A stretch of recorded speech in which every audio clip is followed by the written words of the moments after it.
Sak. Yan, ito yun. Dito na ako nag-jerk. Diretso na rin. Lock. Tuhod. Ito na yun.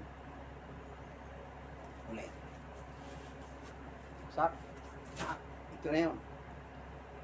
Ito yung panaksak niya. Diretso na ako. Diretso na sa lubong sa tuhod. Pwede kang bumira sa bayag. Kumplito na kung gusto mong ano. Pero kahit hindi mo ito gawin, basta madidistract, mauunahan mo siya ng striking. Lindahan. Dito agad madalas ako gumagawa ng ganito na technique para ma-surprise ka agad yung focus niya dito sa pagsaksak. Ulit. Mabilis. Yan. Go. Kailangan nakabin ang katawan nyo, ha? Pag kayo sumunod sa ganitong technique, kailangan naka-struggle talaga kayo.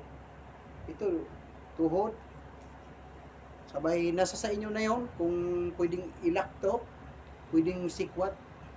Ito na yung mga madalas kong ginagawang technique na pinupost ko dyan sa ano. Basta laging may distract. Dito. Yan. Balik ka rin ko. Saksak. Yan. Ito ha. May surprise. Yan. Saksak.